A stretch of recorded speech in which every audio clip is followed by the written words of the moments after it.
Yes, kicking off the news, a bit of local stuff. If you're into your footy and your cricket, Prospect Council have started consultation for a huge development of Prospect Oval. Okay. So this is looking like new change rooms, plus also millions of dollars being put into a huge lighting setup. So it'll make it feel like one of those big proper ovals with heaps of lights on it and definitely attract more clubs to go down there. Yeah, great news. Otherwise, in local news, this one is a bit more sad, but she is doing well. She's recovering. Maggie Beer has had a fall in her Barossa home, so she's Really? on a quick recovery, hopefully, but just looking out for her there. Yeah, so she seems okay though. She seems okay. Yep, just in hospital. And in TV news, Tom, this is pretty huge. If you were into Apple's series Ted Lasso, it is officially getting a fourth season. You're kidding. Fourth season of Ted Lasso. It was super popular if you haven't checked it out. Really funny, but it stars Jason Sudeikis. He hasn't been confirmed for it yet, but it's looking like he most likely will, as all the other actors and actresses have been confirmed. Yeah, if you haven't watched Ted Lasso, I'd highly recommend it. It's funny, heartwarming. It's an easy show to watch. Yeah, 100%. I feel like there are certain jobs you don't let dads do. Yeah. And one job you certainly can't trust them to do is pick up your dog from doggy daycare. This TikTok has gone viral of a dad picking up his daughter's dog, and it's not the right dog. Right, okay, so do we know what the actual dog looks like? The one that should have been taken to the vet, or... It was picking up from doggy daycare. Daycare, sorry. Yeah, so the dad has sent a text message. It's a picture of this small grey dog, and the daughter has replied straight away, being like, show me a picture of his face, because it doesn't look like him. Yeah. And then she sends a text, make sure you get the right dog. Then they send another picture. That's not my dog. That's not Archie. You need to go back and switch him out. So he had to run back to doggy daycare and pick up the right dog. I mean, for me, I think, yeah, like, how does a dad not know what the right dog looks like? But also, how is the daycare just letting out random dogs? It's so awkward, and yeah, I feel like it should be on the daycare. There's obviously been some sort of blunder. You know, you wouldn't have that at a childcare. And it should be the same thing, right? You're not going to pick up someone else's kid and be like, oh, that's the wrong kid. Just like it shouldn't happen with the dogs either, I reckon. What did your dad mess up? What jobs are you not trusting to your dad? So it's on the same vein as this kind of stuff. It wasn't doggy daycare, but back in the day, my family had two dogs that were quite similar looking. Yeah, okay. And one of them had to go to the vet. And my dad pretty much took the wrong one to the vet. So when I went with my mum to pick it up, and then the dog is all drugged up and, you know, done some minor surgery.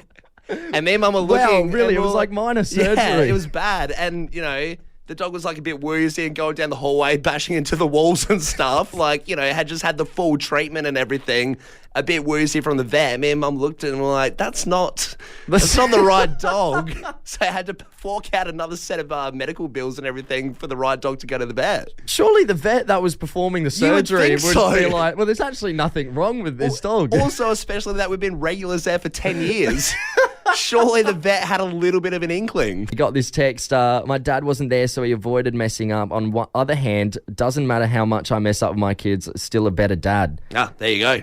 All right, let's go to Glenelg North. We got Cara on the line. Cara, what did your dad mess up? We sent him out for a whippersnipper and he came back with a lawnmower and a brand new car. What the hell? So I guess the whippersnipper and the lawnmower maybe could get lost in translation, maybe, but why did he show up with another car? Don't know. Absolutely no idea. Cara, how Seriously, he was meant to go out for something with a two-stroke and he came back with a V8. had he been looking at cars? Was he in the market for a new car, or did he just see a deal too good to pass up? Yeah, he's always in the market for new cars because he runs his into the ground. Yeah. So, you know, not a surprise that he needed a new car, but, you know, we just weren't expecting something that large when he was meant to just cut the grass. Cara, it sounds like the new midlife crisis. Get a convertible and a lawnmower. Oh, no, it wasn't even a convertible. It was a massive Fairlane. Oh, wow. Yeah, he went all out. Oh, good on you, Cara. Thanks for getting involved. Hey, Sasha over in South Plimpton, can you wrap us up? What did your dad mess up? Hi, guys. Not my dad. My friend's husband was sent to pick up their kid from kindy. Yeah. Went to the wrong kindy. Went to the wrong kindy? I'm here to pick up my son. They're like, we don't have him here. He doesn't go here. God, you feel mental, like they're playing a prank on you or something. How did he resolve it? he realised that was the kindy his daughter went to last year, and then went to the right one to pick up his son. Just you're on autopilot some days, I guess. You're a little bit tired, hard day at work, go to the wrong kindy. At least you didn't pick up the wrong kid. Pretty much. Well, yeah, true. Could always be worse. Yeah, good on you, Sasha. Thanks for getting involved. Keep texting us through, Adelaide, 0428 927 927. What did your dad mess up? We got this text here. Don't trust my dad to even call me my name. It's not like I've been his son for 30 years and still calls me the wrong name on occasions. Jeez, that'd be tough. It's rough, isn't it? Tom, how far would you go to meet your favourite celebrity? Well, pretty far. Rick Astley. There's plenty of celebrities, so that, yes, it would be pretty damn cool to meet. But I don't know how far you would go in the sense that there is a person over in Slovakia and she's gone through extreme lengths to meet her favourite celebrity, and that is Macklemore. Yeah, right. What are the extreme lengths she's gone to meet Macklemore? So this girl's about 24 years old. Macklemore recently has been performing in Slovakia's Love Stream Festival, big music festival over there. He's one of the main headlining acts.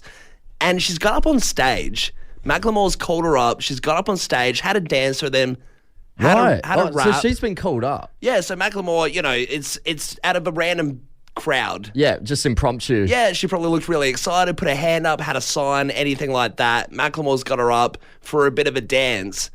What Macklemore didn't realise is that she's a wanted fugitive. What? And that the police have been looking for her for quite a while now, and she's been undercover, laying low, and... What is she... She's on the run. What for? She's on the run for the weirdest reason. So she was working as staff at a 2019 soccer match, and she ran on the field shirtless. So this is where I think this woman must be the most attention-seeking person I've ever heard of. Not only gets a charge for streaking, being a staff member at the soccer game and thinking, geez, I'd love to be a streaker. I know, like, everyone knows me here. I work here. Everyone knows my face, but I got to give it a crack. She worked at the soccer game. She worked at the soccer game that she streaked on, and then she ran onto the field. Go a few years later, she's been undercover going around, and now Macklemore's obviously said, hey, do you want to come up on stage?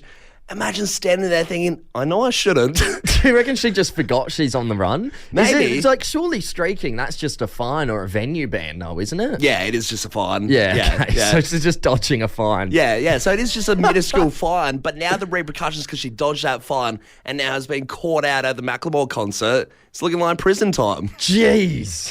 All that just to meet Macklemore. Just to meet Granddaddy Macklemore, yeah. A dish best served cold.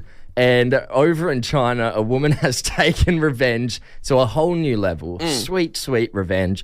What she's done is gone into a Louis Vuitton store. Yeah. And the staff were just really rude to her, right? They were showing her all of last season's items. They were rolling her eyes at her, being quite rude and disrespectful. Yeah. So months go by and she decides she's going to go back there with 600,000 yen. She's gone with her personal assistant and a bag filled with 600,000 yen in cash. You just want to know what her intentions are when she rolls in with a big sack of gold coins.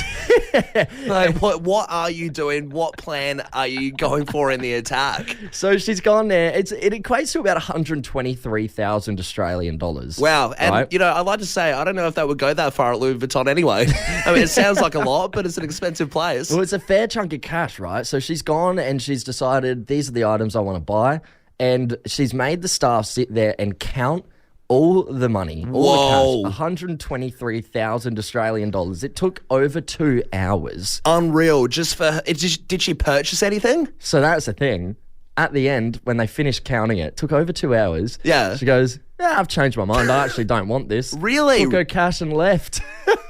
I'm going to go to Dolce & Gabbana and use the card. Don't even need the coins. That is wild, isn't it? I feel terrible going to Zambrero and pulling out coins and making them count $16 for a burrito or whatever. I feel inhumane doing that. Can you imagine 2 hours counting coins? Oh my God, it's a lot of money. It's a lot of stress. And we want to go to the phones here. Who'd you get revenge on, Adelaide? I heard about a mate, right? And I heard this story on the weekend. This dude had a bit of rivalry with someone at school, academic rivalry, kind of sporting rivalry, but then it extended to all these pranks. And the guy who they were in the feud with had put mayonnaise on his car or something disgusting like that on the windows. Right, okay. The guy I know retaliated with revenge. He ordered a truck to come to the guy's house with like a ton of sand.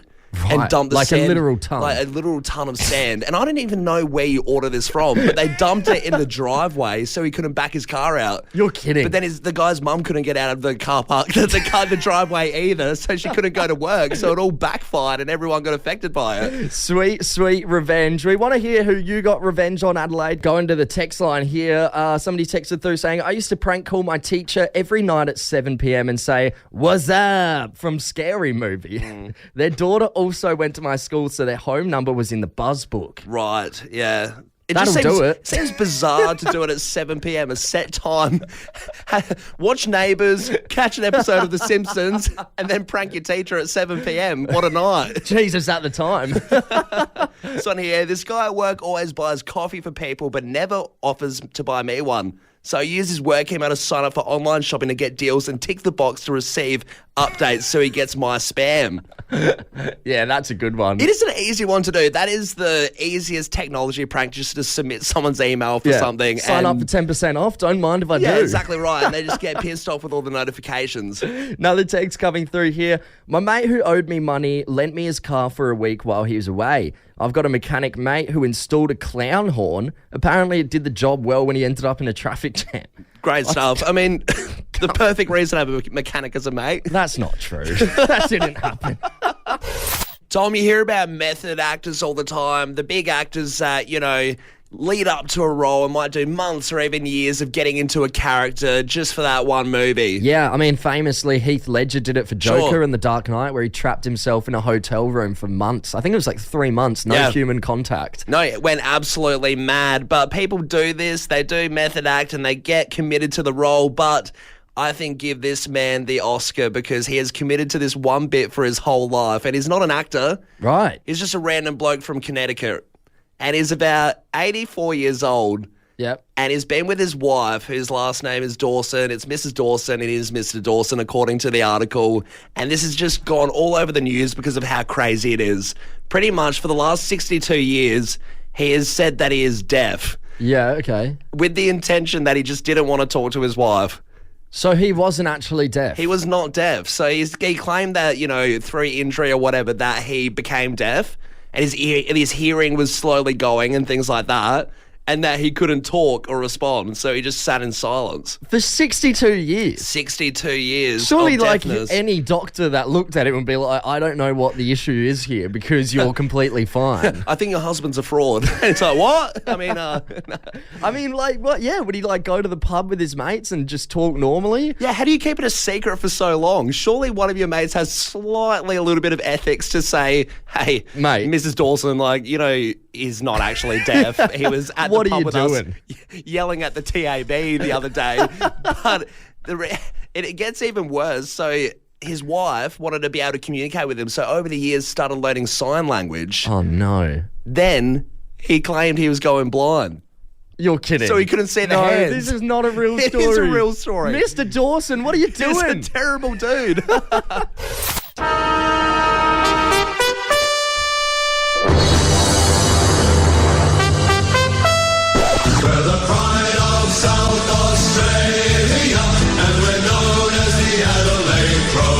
We are Geelong, the greatest team of all. The West, red, white, and blue. They're from Tigerland. Fresh footy tipping on Fresh 92.7. Sponsored by Thirsty Camel. That's it, Callum. The footy season is officially over. The home and away season wrapped up yesterday with Port taking on Freo over at Optus Stadium. We're going into finals now. We got a week to breathe, but it does mean the end of our footy tipping competition. Jeez, what an end of an era, and what a great week of footy to wrap it up as we go into finals. Of course, Port securing it last night, doing an amazing job, and we'll get that home game with Geelong. Absolutely. And before we get in to see who's won the $1,000, thanks to the legends at Thirsty Camel for run seriously good deals this footy season. Shop online or drive through your local Camel. We're going to have a look at some of the games first. Of course, I want to mention about Hawthorn and North Melbourne game. Yep. Hawthorn kicked 170 points, 26 Unreal. goals the week before finals. Of course, I think they started off the season 0-5 or 0-6. Hawks were not doing good at the start at all. Definitely not in contention for anything, I thought, but they've been great. The last, 7 weeks or so particularly. Yeah, I think out of all the teams in the top 8, I think they've got the best form going into finals. They might have finished low on the ladder in 7th spot, but it'll be huge if they get up and make the granny. I think they've got a great chance, to be fair. I also agree. Of course, Geelong Cats as well kicked 168 points against West Coast, also kicking 26 goals on the weekend, which is just great for your form going into finals. It's exactly what you want. Yeah, of course. I mean, Cats are a solid team. Hopefully Port can knock them one, though, this week. Yeah, hey, another huge game. Sydney took on Adelaide Crows at the SCG. Sydney beat Crows by 31 points, 121-90. And, of course, like we said before, the massive game between Freo and Port Adelaide. It was for Freo to make finals, and it was for Port to secure a top 2 spot with some home finals. And, of course, Port Adelaide beat them 20 points. Pretty close match the whole time. It wasn't till the end there where Port really got away from them. Yeah, I have to say it was super tight there, but what else have we got? Yeah, well, we're going to have a look where we're standing now in the footy tipping competition. Kale and Mags last week were sitting in 382nd spot on 103 points. They've gone up to 107 points and slipped back to 388th spot, only getting 4 tips correct. Thank God. Taylor for your workday was in 377th spot on 104 points. She has gone to 383rd on 108 points, only getting 4 tips correct. Even better. And then we were in 271st position on 117 points. We've wrapped up in 257th with 124 points, getting 7 tips correct. Ew! We absolutely smoked them. We smoked them. I mean, obviously, what was our ranking? 257. 257. Obviously not the best ranking overall, but between us, Cal and Mags and Taylor, we have won, so I feel victorious there. Yeah, absolutely. Now to have a look at our top 3 in the footy tipping competition. In third spot, Callum. Daddy Nathan R wrapped up on 142 points in second spot. Lockie Cox, Lachlan C on 144 points. Well done, Lockie. In first place on 145 points. For all the marbles, $1,000 thanks to Thirsty Camel. It's Kyle H. Kyle H, you've done it. Geelong 03. Kyle H has come out of nowhere to secure the win, $1,000. Stay tuned later on this week. We're going to try and get Kyle onto the show. Hey, Kyle, if you are listening, text through to us right now, 0428 927 927. We want you to claim this $1,000 thanks to Thirsty Camel. After 24 long weeks of the footy season, it all comes to a close. Congratulations, $1,000 from Thirsty Camel coming your way. Absolutely smash it, Kyle. And don't text in if you're an imposter trying to get this $1,000. We only want the real Kyle H. You deserve it. Some great tipping there. Congrats. Oh, he's going to have one hell of a grand final party, isn't he? Hopefully we can get that invite. That's half the reason we need to get in contact with Kyle H. Good on you, Kyle. Thanks to everyone who played along in our footy tipping competition. That's it. $1,000 gone to Kyle H. There you go. See you at the granny. Callum, I think the hardest part about exercising is just finding the motivation to get up and do it. Oh, for sure. That's the key part, right? Yeah. Would I rather sit on the couch and have Cheetos playing Xbox? Absolutely. Or go for a 10K run? It's, pretty obvious what you choose. Yeah, I mean, and that motivation thing is like, I feel like when you first start going to a new gym, you're like, excited. You go in there every day, and after a couple months, you fall off one day, and then a couple days you're not going, and then it's been weeks since you last went to the gym. Well, what if I told you there might be a way out there to exercise and be paid for it? Right, okay, so make a bit of money on the side while being healthy. Yeah, so popular fitness tracking app Strava is a GPS app that you use when you're going running or cycling, And it's kind of like almost like a social media platform. You have all your friends on there and stuff. People can see your run, how quickly you did it, how far you went. Yeah, because it gets to that competition level where you can share your results, you can do leaderboards, things like that, compete with each other. Like, it's pretty fun. Yeah, and on this app, you can now pay for a Strava mule. So there are people out there who are these Strava mules who will run for you on your Strava account to make you look good. What the hell? And they charge about $1 a kilometre. Well, so if you're going to, you know how we talked about on the show before that people are picking up girls, picking up guys at Run Club. It seems like a dating hotspot. So you could go and impress someone that you're keen on with your Strava app and say, hey, I just did this 50K run, 30 minutes, whatever. 50K is 30 minutes? Obviously exaggerating. I had to pay big money for the flash. He asked for a lot on Strava, but yeah, obviously exaggerating. But you could do that and just get a really fit smo person to help you out. Yeah, well, here's the thing, right? So I think this is something I could do. I reckon I could become a Strava mule, and it seems like you don't even have to be that fit to become a Strava mule. So stay with me, right? The bloke who, this article, he's going on all the insides about Strava mules, and he's saying that most of his clients would rather a slow run than a quick run. What, to make it realistic? Yeah, to make it more realistic. Because I bet 100% you could probably impress. I'm sure there's a bunch of like house husbands out there that are like, you know, trying to convince their partner that, yeah, I do exercise, you know, I'm trying to keep healthy and fit. You don't have to be an elite athlete. You could just do a few walks around the block and get paid for it. And yeah, that'd absolutely. be good enough to get off their back. And look, it's not great money. It's $1 a kilometre, but I mean, you do it every day. Not only are you getting to exercise yourself, you could get at least $100 a week for doing this. Walk to work. That's tax-free money as well. Make money on the way to work, go to work. Yeah, I reckon it's the perfect plan. Strava Mule could be our next job, Callum. Let's get into it.